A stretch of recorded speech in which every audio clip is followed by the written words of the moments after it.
السلام علیکم ورحمۃ اللہ وبرکاتہ. کیا حال ہے آپ لوگوں کا؟ الحمد للہ. نحمده ونصلی علی رسولہ الکریم. اما بعد فاعوذ باللہ من الشیطان الرجیم. بسم اللہ الرحمن الرحیم.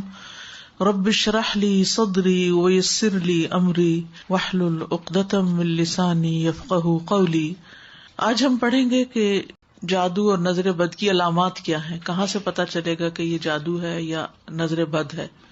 تو قرآن و سنت کی روشنی میں ہم دیکھتے ہیں کہ مریض کے اوپر کس قسم کے اثرات ہوتے ہیں اور کیا علامات ہوتی ہیں.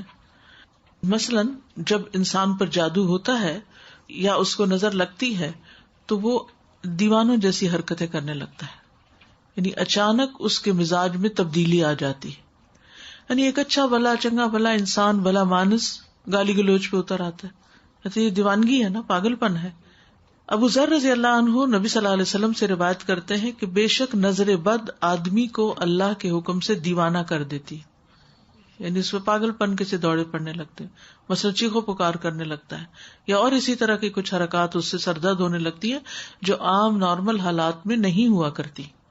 یعنی ویسے وہ انسان بالکل صحیح بہیو کرتا ہے. آپ نے دیکھا ہوگا کہ بعض لوگ اچھے بھلے بہت با اخلاق با حیا بہت اچھی شخصیت کے مالک ہوتے ہیں کہ یکایک ان کے اندر ایسی کیفیات پیدا ہو جاتی ہیں کہ جو ان کی ساری عقل چھین لیتی ہیں. پھر اسی طرح شدید بیماری کا اچانک شکار ہو جانا.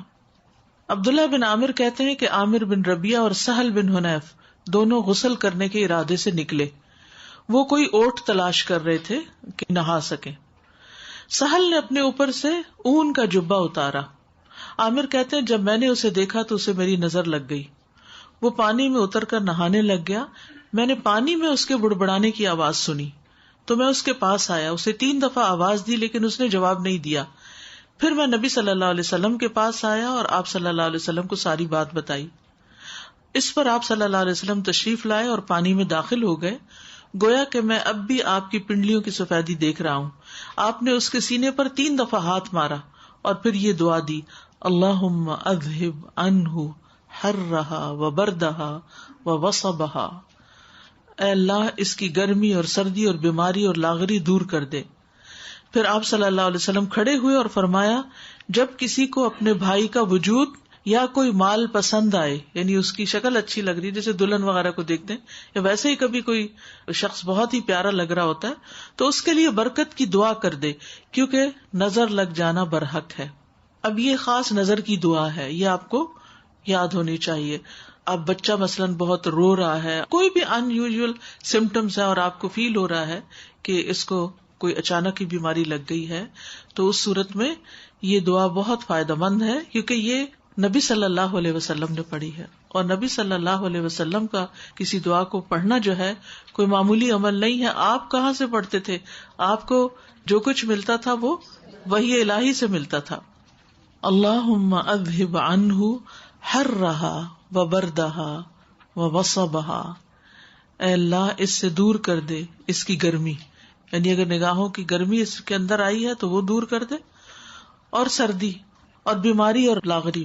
ووصبہا، وصب کہتے ہیں تھکاوٹ اور لاغری. پھر اسی طرح چہرے پر دھبے پڑنا، یہ بھی نظر لگنے کی علامت ہوتی ہے، چھائیاں وغیرہ پڑنا جو ہوتا ہے. پھر بچوں کا بلا وجہ روتے رہنا. عائشہ رضی اللہ تعالی عنہا سے مروی ہے، وہ کہتی ہیں کہ ایک مرتبہ نبی صلی اللہ علیہ وسلم تشریف لائے تو ایک بچے کے رونے کی آواز سنی. آپ نے فرمایا تمہارا یہ بچہ کیوں رو رہا ہے؟ یعنی ایک ہوتا ہے نا تھوڑا بہت روئے، اب اس کو بہلائیں وہ بہل جاتا ہے، دودھ پلائیں پینے لگ جاتا ہے. لیکن ہو سکتا ہے کہ آپ میں سے جن لوگوں نے بچے پالے ہیں انہیں یاد ہوگا کوئی نہ کوئی ایسا واقعہ کہ بچے نے جو رونا شروع کیا، آپ دودھ پلا رہے ہیں تو دودھ نہیں پی رہا، کھڑے ہو رہے ہیں، لیٹ آ رہے ہیں، بہلا رہے ہیں، چھنچنے جھنجھنے سب کام کر لیے، لیکن بچہ ہے کہ چپ ہی نہیں کر رہا. یعنی وہ ساری چیزیں جن سے وہ آسانی سے بہل جاتا ہے ان سے وہ بہل کے نہیں دے رہا. تو یہ بھی کس چیز کی علامت ہے؟ نظر کی. کیا دلیل ہے کہ یہ نظر کی علامت ہے؟ کیونکہ نبی صلی اللہ علیہ وسلم نے اس ماں کو جس کا بچہ روئے چلے جا رہا تھا اور چپ نہیں کر رہا، آپ نے فرمایا کیا تم نے اس کو نظر بد کا دم نہیں کرایا؟ تو ماؤں کو بچے پالنے کے لیے بہت ضروری ہے کہ یہ تعلیم دی جائے کہ اگر بچے میں ان یوزول سمٹمس ہوں تو پھر اس کے اوپر وہ خود دم کرے، کیونکہ کتنے دن کسی کے پاس لے جایا جا سکتا ہے اور کتنے دن کوئی ہماری خدمت کر سکتا ہے. تو اس سلسلے میں اس علم کا ہونا ضروری ہے. کسی کے بار بار بھی لگتی رہتی ہے، کیونکہ بعض اوقات ہوتا ہے ماں ہی کی لگ جاتی ہے، ماں ہی کو پیار بڑا آ جاتا ہے اپنے بچے پر، ہوتا ہے نا بعض اوقات دل کلکاریاں سے لینے لگتا ہے، تو وہ جو اندر ایک جوش جذبہ یا ایک جذبات پیدا ہوتے ہیں وہ بعض اوقات نکل کے پھر دوسرے کے اوپر جا کے پڑتے ہیں، تو وہ کمزور بچے کے اوپر اثر ہو جاتا ہے اس کا. تو پھر جب ماں کو ذرا سا بھی محسوس ہو کہ ایسا کچھ ہوا ہے، فوراً خود ہی دعا پڑے. میرا بیٹا بہت چھوٹی ایج سے الحمدللہ جماعت سے نماز کراتا تھا، تو اکثر ہم کئی بار اس کے بارے میں بات کرتے تھے. اب جیسے آپ نے کہا کہ ماں کی بھی لگ سکتی ہے، ہو سکتا ہے پتہ نہیں کس کی لگے. تو اچانک کیا ہوا کہ کچھ عرصے کے بعد وہ جب نماز پڑھانے کھڑا ہوتا تو اس کے سر میں اتنا شدید درد ہوتا تھا، لٹرلی اپنے بالوں کو پکڑ کے اور وہ زمین پہ سر رکھ لیتا تھا اور بہت تیز درد ہوتا تھا. تو کافی ہم پریشان ہوئے، اس کو 2 یا 3 ڈاکٹرز کے پاس بھی لے کر گئی میں. انہوں نے سارے ٹیسٹ کیے، سب کچھ کروا لیا، MRI بھی کروایا اس کا، کسی بھی چیز میں کچھ بھی نہیں آیا. اس کے بعد الحمدللہ میں اس کو حرز عظیم اور باقی نظر کی دعائیں ہمیشہ کرتی تھی. تو الحمدللہ انہی سے ٹھیک ہوا اور رپورٹس میں کچھ بھی نہیں آیا. پھر اس کے بعد کچھ عرصے بعد پھر ہوا اس کو، تو پھر اس کے پیٹ میں درد ہونا شروع ہو گیا اور بہت تیز درد ہوتا تھا. تو 2-3 بار اس کے ساتھ ایسا ہوا اور بہت ہی سیویئر اٹیک ہوتا تھا، مطلب ان ساری چیزوں کا. پر الحمدللہ جب بھی ہوا تو الحمدللہ میں نے صرف اس کو قرآن سے اور رقیہ سے ہی کیا اور الحمدللہ وہ بالکل ٹھیک ہو گیا. الحمدللہ. اسی طرح بچے کمزور ہو جاتے ہیں، سوکھے کا مرض آپ نے سنا ہوگا، سب کچھ کھاتے پیتے ہیں لیکن ان کی جان نہیں بنتی، کمزور ہوتے ہیں. آپ صلی اللہ علیہ وسلم نے اسما بنت امیس رضی اللہ عنہا سے کہا، کیا بات ہے کہ میں اپنے بھائی یعنی جعفر بن ابی طالب کے بیٹوں کے جسموں کو دبلا دیکھ رہا ہوں، کیا انہیں فقر و فاقہ رہتا ہے، انہیں کھاتے پیتے کچھ نہیں؟ انہوں نے عرض کیا، نہیں، بلکہ انہیں نظر بد بہت جلد لگ جاتی ہے. آپ صلی اللہ علیہ وسلم نے فرمایا، انہیں دم کرو. انہوں نے آپ کے سامنے چند کلمات پیش کیے تو آپ نے فرمایا انہیں دم کرو، یعنی انہوں نے دم کے کلمات کچھ بتائے. تو اس میں آپ دیکھیے کہ ایک تو مسنون دم ہے ہی، لیکن بعض اوقات کوئی شخص آپ کو کوئی آیت بتا دیتا ہے کہ یہ پڑھ کے دم کرو، یا کوئی اور اس طرح کے الفاظ بتا دیتا ہے. تو ہمیشہ یہ چیک کرے کہ اگر ان کے اندر کوئی شرکیہ بات نہیں تو وہ بھی پڑھ کے دم کیا جا سکتا ہے، ایز لانگ ایز اللہ سبحانہ تعالیٰ کو پکارا جا رہا ہے، اللہ کا ذکر کیا جا رہا ہے اور اس میں کوئی اس طرح کی چیز نہیں، تو کوئی حرج کی بات نہیں. اسی طرح اوپر سے گر جانا، پھسلنا، یعنی اچانک ہی کوئی گر گیا، ہم کہتے ٹرپ کر گیا یا کسی اونچائی سے گر گیا. رسول اللہ صلی اللہ علیہ وسلم نے فرمایا، بے شک نظر بد آدمی کو اللہ کے حکم سے دیوانہ کر دیتی ہے، حتیٰ کہ بعض اوقات ایسا ہوتا ہے کہ وہ اونچی جگہ پر چڑھتا ہے اور پھر وہاں سے گر پڑتا ہے. ابن عباس رضی اللہ عنہ سے مروی ہے کہ نبی صلی اللہ علیہ وسلم نے فرمایا، نظر کا لگ جانا برحق ہے اور یہ اوپر چڑھنے والے کو پسلا دیتی ہے. اسی طرح دیگر جسمانی علامات کیا کیا ہو سکتی ہیں؟ مثلاً بغیر کسی وجہ کے مزاج میں تبدیلی آ جانا. آپ ہر روز صبح آرام سے اٹھتے تھے، اپنے کام کاج میں لگ جاتے تھے، آپ کی روٹین تھی، ایک دن بھر کا ایک اسکیڈول تھا، لیکن آپ کے مزاج میں ایسی تبدیلی آ جاتی کہ کچھ کر ہی نہیں پاتے. تو بغیر اسباب کے مزاج میں تبدیلی آنے کی کچھ علامتیں ہیں، اگر وہ آپ کے اندر ہیں تو ان سے بھی ہوشیار رہیے. مثلاً سستی، گھبراہٹ، خاموشی اور تنہائی کی عادت، کہ لوگوں کو نہ فیس کر سکنا، کہ کسی سے مل نہیں سکتے، یعنی پیپل فوبیا، یعنی کوئی بھی سامنے آ جائے تو گھبراہٹ شروع ہو جائے کہ کب میری جان اس سے چھوٹے اور میں اپنے کمفرٹ زون کے اندر جا کے اپنی دنیا میں خوش رہوں. پھر ذہنی انتشار، یعنی کسی چیز پہ ذہن کا فوکس نہ ہونا، یعنی آپ پڑھنے بیٹھے ہیں تو آپ وہ لائنیں ادھر کی ادھر ہو جاتی ہیں، کچھ سمجھ ہی نہیں آتی کہ کیا پڑھا کیا نہیں پڑھا. بے چینی کی کیفیت، لیکن جگہ بدلتے ہی افاقہ ہونا. مزاج میں حد سے زیادہ چڑچڑاپن، چھوٹی چھوٹی بات پر ناراض ہو جانا، موڈ آف کر لینا، کسی کام میں دل نہ لگنا، کہیں ٹکنا ہی نہ، ایک کام ایک دن کیا پھر وہ چھوڑ دیا، پھر وہ شروع کیا پھر وہ چھوڑ دیا.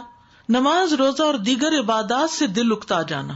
کئی دفعہ کہتی ہیں نا مائیں، بچہ اتنی اچھی خود ہی سے نماز پڑھ لیتا تھا، پتہ نہیں کیا ہوا یہ کہ آپ نے کسی سے کہا ہوگا میرا بچہ تو خود ہی پڑھ لیتا ہے نماز، اور وہی سے کام خراب. سر کا دکھنا اور بغیر سبب کے اچانک جسم گرم ہو جانا، حرارت بڑھ جانا. دونوں یا کسی ایک کندھے میں درد ہونا جیسے کہ کوئی انگارہ ہو، یعنی ایک جگہ خاص طور پر جیسے کوئی ہیٹ نکل رہی ہو وہاں سے. بیک ایک نیچے کے حصے میں درد ہونا، یعنی جسم کے اچانک یہ جو یعنی بیک بون ہے اس کے نیچے درد، بالوں کا اچانک گرنا شروع ہو جانا، یعنی ایک تو ہوتا ہے نا کہ کسی بیماری کے بعد گرتے ہیں، یا تھوڑے بہت تو ہر ایک کے گرتے ہیں، روز تو گرتے ہی ہیں، لیکن بعض اوقات ایسا بھی ہوتا ہے کہ جو گرنا شروع ہوتے ہیں تو وہ تھمنے کا نام نہیں لیتے۔ وزن کا اچانک کم ہو جانا، یعنی کھا پی رہے ہیں سب کچھ ٹھیک جا رہا ہے، کھانے کی خواہش کا ختم ہو جانا، بھوک نہ لگنا، فضا میں خنکی بھی ہو تو جسم کی حرارت بڑھ جانی، باہر ٹھنڈا ہے لیکن جسم گرم ہوئے چلا جا رہا ہے، اور اسی طرح باہر گرمی ہے اور جسم ٹھنڈا ہی ہوا چلے جا رہا ہے۔ چیز کو ذہن میں رکھنے، حفظ کرنے اور سمجھنے کی قدرت نہ ہونا، یعنی حفظ ہوتا ہی نہیں، کر کر کے پھر وہیں کا وہیں کڑے۔ کثرت سے پسینے آنا اور ان کی بو تبدیل ہو جانا، یعنی ایک تو ہر انسان کی ایک ہوتا ہے نا اسمیل ہوتی ہے، لیکن ایک وہ بہت اسٹرانگ قسم کی شروع ہو گئی۔ جلد پر پھوڑے پھنسیوں کا، خارش کا ظاہر ہونا یا چیونٹیوں کے رینگنے کا احساس ہونا، جیسے کچھ چل رہا ہے جسم پر۔ نیند کا کم آنا اور زیادہ تر جاگنا، انسومنیا جس کو بولتے ہیں۔ بعض اوقات دورے کی کیفیت کے دوران گردن ٹیڑھی ہو جانا، ڈراؤنے خواب آنا، بیداری میں بھی چیخو پکار کی آوازیں سنائی دینا، علیحدگی اور تنہائی پسند کرنا، ذہنی پراگندگی، گھر والوں، دوست، رشتہ داروں سے معاملات بے سبب خراب ہونا، یعنی جس کے ساتھ یہ معاملہ کیا وہیں گڑبڑ ہو گئی، رونے کی خواہش کرنا یا ہمیشہ روتے ہی جانا، یعنی رونے کو ہی بہت دل چاہتا ہے۔ تو یہ عوارض جو ہیں یہ بیماریاں ہیں اور بیماریوں کی علامات ہیں، ان میں نفسیاتی، روحانی، جسمانی سبھی اکٹھے ہو سکتے ہیں، یعنی جسمانی بھی، روحانی، نفسیاتی، یہ سارے مل بھی جاتے ہیں بعض اوقات۔ جیسے اگر بنیادی بات آپ یاد رکھیں نا کہ کبھی جسم میں تکلیف شروع ہوتی ہے اور وہ روح پہ جا پڑتی ہے اور وہ روحانی بیماری بن جاتی ہے، اور کبھی روح پر کوئی چیز آتی ہے اور وہ جسم کی طرح منتقل ہو کے جسمانی دردیں جو ہیں یہ جسمانی تکلیف ہے لیکن سبب روحانی ہے۔ اسی طرح کچھ غیر معمولی علامات نظر آنا، ٹھیک ہے، ان میں خون کے چھینٹے گرنا، طے شدہ کپڑوں کو کٹا ہوا پانا، خاوند یا بیوی کو ایک دوسرے میں کشش ختم ہو جانا، ینگ ہے، جوان ہے، لیکن یہ نارملٹی ہے نا کہ ہسبینڈ کو وائف کی ضرورت ہی نہ رہے۔ پھر اسی طرح آپس میں بلا وجہ شکوک و شبہات پیدا ہو جانا، ایک دوسرے کا ٹرسٹ ختم ہو جانا، خاوند یا بیوی کو ایک دوسرے کی شکل بدصورت دکھائی دینا۔ تیسری بات، مال سے متعلق کچھ علامتیں، مال میں برکت نہ ہونا، اچانک نقصان ہونا، جسے نظر لگی ہوئی ہو وہ کام سے نفرت کرتا ہے، باوجود قدرت ہونے کے رزق تلاش کرنے سے روگردانی کرتا ہے، یہ کوشش ہی نہیں کرتا، لوگوں پر تہمت لگانا کہ لوگ مجھے گھورتے ہیں اور لوگوں کی وجہ سے میں ناکام ہوں، یعنی دوسرے لوگوں کو بلیم کرتے رہنا، یہ بھی ایک نارمل رویہ نہیں ہوتا نا۔ انسان اپنے نقصان یا اپنے ناکامی کی ریزن صرف دوسروں کو دے کے مطمئن نہیں ہو سکتا، اس کو خود بھی رسپانسبلٹی لینی چاہیے، لیکن وہ شخص کنونسڈ ہوتا ہے کہ نہیں، دوسروں کی وجہ سے ہی میں ناکام ہوں، میرا اپنا کوئی قصور نہیں۔